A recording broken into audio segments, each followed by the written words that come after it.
Voilà donc un Israélien, je vous le disais, au cœur de ce combat en Afrique. Il est avec nous depuis Nairobi au Kenya. Ofir Drori, bonjour, merci d'être avec nous sur i24 News. Je voudrais d'abord savoir comment vous vous êtes retrouvé en Afrique pour y rester finalement et comment ça s'est passé pour vous il y a combien de temps? Ah ouais, c'est une longue histoire. La première fois que j'ai visité l'Afrique, c'était comme j'ai eu 18 ans. Et après l'armée, je suis revenu en Afrique en termes d'aventureur, en fait. Et doucement, je me tournais comme un activiste pour donner un peu au retour en Afrique. Je suis tombé amoureux en Afrique.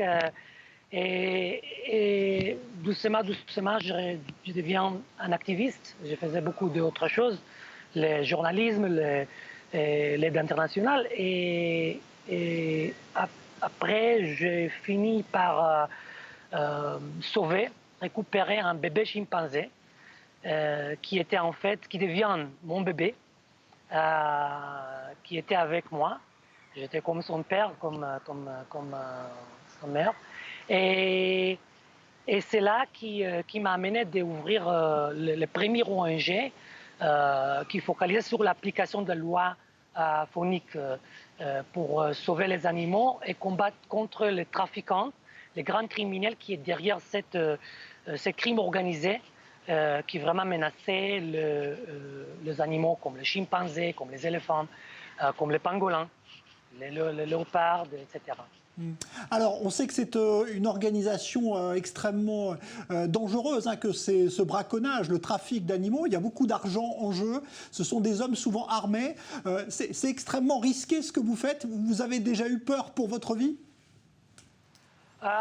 C'est pas seulement les braconnages, les gens comprennent les braconnages, mais ils ne comprennent pas que derrière cette braconnage, ou les braconniers sont les parties un peu plus visibles et faciles, mais en fait, derrière ça, il y a un grand crime organisé qui fait bénéfice de toute cette richesse de biodiversité.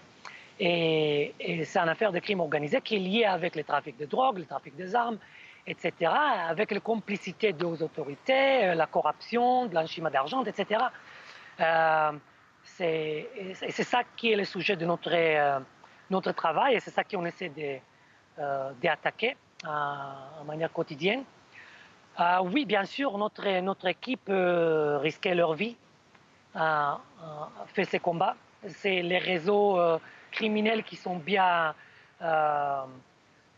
organisés, protégés. Bien sûr, ils essaient de faire les contre-attaques aussi à leur côté. Et c'est pour cela les réseaux Eagle, notre ONG, et c'est les activistes de chaque pays qui font ces combats, qui pour eux, ce n'est pas un boulot, c'est pas un travail, c'est une mission, c'est un combat. Et c'est les gens avec les motivations internes très fortes. Et c'est ça qui nous permettent de vraiment arriver au résultat en face de tous ces risques et toutes ces menaces. Alors, vous agissez un petit peu comme un service de renseignement, c'est-à-dire que vous infiltrez ces organisations criminelles, c'est ça? Oui, on a en fait le département différent. Une première partie de notre travail, c'est vraiment travailler avec les enquêteurs pour infiltrer les réseaux criminels, pour monter les réseaux. Et on a une autre partie qui est l'opération, l'interpellation. On travaille avec la police, mais c'est nous qui planifions l'interpellation, c'est nous qui planifions l'arrestation de manière un peu sophistiquée. Et après ça, il y a aussi les parties juridiques, les parties légales, où on fait un suivi juridique et aussi aider l'État avec les représentations légales dans les procès, ça veut dire les avocats spécialisés qui travaillent à la justice.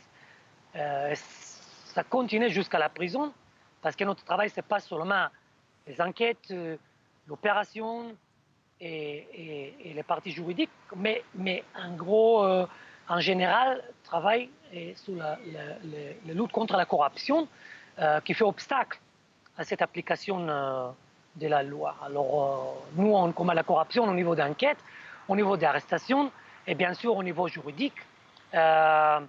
pour vraiment essayer d'intercepter, essayer de vraiment trouver les obstacles et casser les obstacles à temps réel.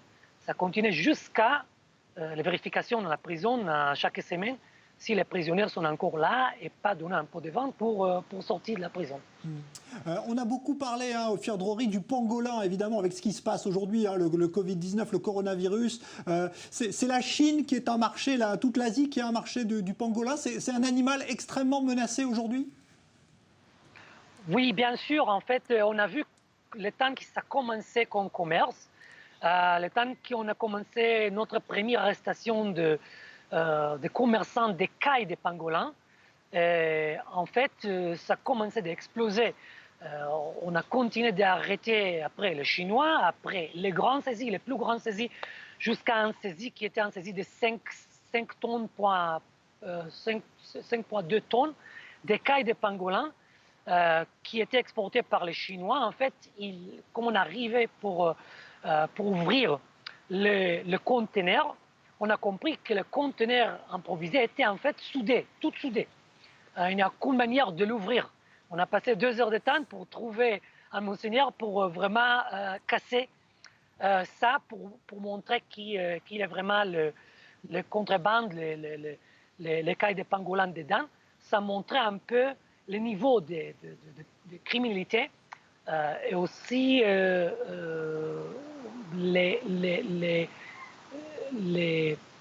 à quelle manière ces massacres, on parlait des centaines de mille de pangolins morts qui étaient massacrés pour ces conteneurs spécifiques, par exemple. Est-ce que vous pensez qu'on peut agir dans ces pays d'Asie pour leur faire comprendre, finalement, faire comprendre aux consommateurs qu'il n'est pas bien de consommer ces espèces qui sont menacées? Est-ce que vous avez essayé ça? Est-ce que ça marche ou pas? Regarde, c'est très difficile. C'est très difficile parce qu'on parle d'une grande industrie.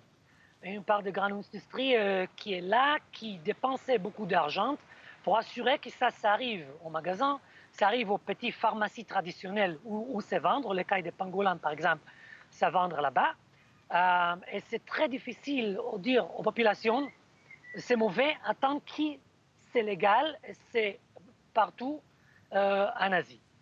Alors, l'idée de changement d'habitude, attendre quelque chose de complètement légal à l'autre côté, et qui l'industrie et l'industrie criminelle est capable d'investir l'argent pour vraiment pousser ça aux populations, c'est très difficile. Nous, on travaille contre le crime organisé, qui n'est pas seulement là pour acheter et pour assurer ce massacre de pangolins pour donner qu'il va trouver les produits, mais aussi il investit l'argent pour pousser ça au marché.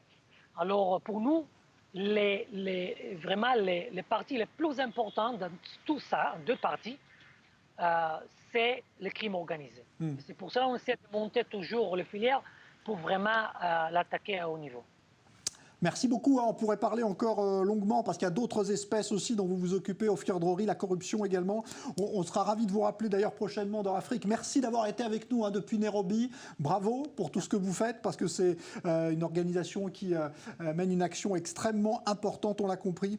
Ofir Drori, Eagle, merci d'avoir été avec nous. Il y a un site internet sur lequel on peut renvoyer tous ceux qui veulent se renseigner sur l'action que vous menez, donc vous et les activistes qui vous accompagnent dans plusieurs pays d'Afrique pour lutter contre le braconnage principalement. Merci Ofir Drori.